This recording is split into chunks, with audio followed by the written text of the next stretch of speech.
Hello, Scott. How's it going today? Hey, Bonnie, great. Happy holidays. Happy holidays to you, my friend. Great to see you. Thank you for another phenomenal film. I was riveted. I got to tell you, I love the insight into Edgar Allan Poe. But before we get there, I have to ask you, I know this was about 10 years in the making. When was this book introduced to you? And then when did the wheels start turning like, this has got to be a movie? Well, much like Edgar Allan Poe himself, I spent my formative years in the state of Virginia, where I was born.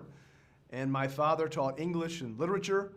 And after my first film, Crazy Heart, kind of a musical drama with Jeff Bridges, Yes. my father introduced the novel The Pale Blue Eye to me. And he said, you know, Scott, this is so fascinating because there's a young Edgar Allan Poe at the center of a detective story.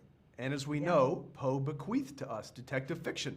So, of course, I read it just for pleasure, and then I was enthralled, and I thought, my God, this would make for a really great film if I could do a couple of things. A, make a whodunit, Yeah. but also kind of make this father-son love story about two men who are loners, who live on the margins of society. And then ultimately making an Edgar Allan Poe origin story because we are so entrenched with our understanding of who Poe is later in his life when he became the author of The Raven, The Telltale Heart, The Murders in the Rue Morgue, someone who was a purveyor of the macabre and Gothic fiction. But we didn't know Yeah. much about him before those years. And I thought that would be kind of interesting to make a film about that. Oh yeah, it's brilliant. I think it's just amazing to look into that and even just imagine, even if it's not true, like you want to cling on to it like it is, you know. That's And I right. and the best thing too, of course, like you and Christian, this is your third collaboration together. First off, I want to know why it works so well with the two of you. But secondly, he could have played this 10 years ago. Definitely now.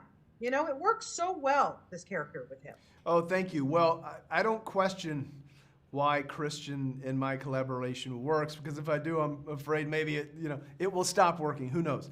But I will say that off the set we have a very deep and personal friendship. He's my closest collaborator, closest pal, and I write specifically for him. I wrote my second film, Out of the Furnace, for Christian. I wrote Yeah. a Western called Hostiles for Christian. Now this, and when I first wrote the screenplay, and I introduced this to Christian just after Out of the Furnace, he was too young to play the kind of grizzled and world-weary detective. But now he's Right. aged perfectly into it, and I tailored it specifically to him. So, you know, I think that there's kind of always a perfect time to make a certain film, and look, let's be honest. Every filmmaker in the world wants Christian Bale to star in their films. So it's about timing, it's about availability, all of those sort of things, and it just kind of has worked perfectly for the three of our films, and I hope it's not our last. Oh, it will not be. Look, you've got dibs on him. There's no question about it. I know that, you know, he'll come to you, Scott. He'll make anything with you. You guys are such great collaborators. Thank you. We have to address Harry Melling. Oh, He is absolutely phenomenal in this movie. I don't even know what to say. What surprised you about him? well, everything, quite honestly. I had only seen Harry in one film. I hadn't seen any of the Harry Potters that he was in, but I had seen him in the Coen Brothers anthology, The Ballad of Buster Scruggs, where he Yeah. plays this limbless performer that Liam Neeson is carrying around the American West. And I was Right. riveted, I was enthralled. I said, who is this actor? And I said to Christian, I've found our Edgar Allan Poe. Christian watched the movie. Like he thought Harry was sublime. I sent Harry the screenplay. I asked him to read a scene, and he put himself on tape, about a 10-minute audition, and he just blew us away. And we knew that there was no other person to play Poe but Harry Yeah. Melling. Yeah, he just is amazing. Just to wrap it up, I got it. It's quite a finale you've got in this film, the last act. I have to ask you, Scott, did anything spooky happen when you guys were shooting that?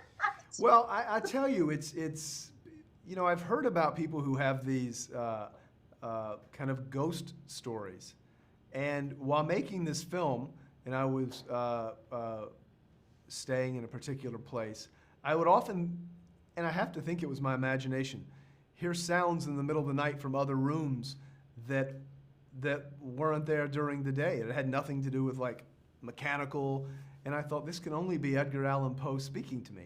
Whether that's true or not, I'll go with it. Listen, I'd go with it. I hope just no ravens flew in the window. No, but we do have a raven in the film. You can't make that without an Edgar Allan Poe film without having a raven in the Yes, I frame. noticed that. Added to the trailer, so that's fabulous. Thank you so much for your time today, Scott. You blew yourself away with this film. It's fantastic. Thank you Thanks so for your much. time. All right, have a good one. Yeah, Bye-bye. you too. JPI, we can cut. Next up for you is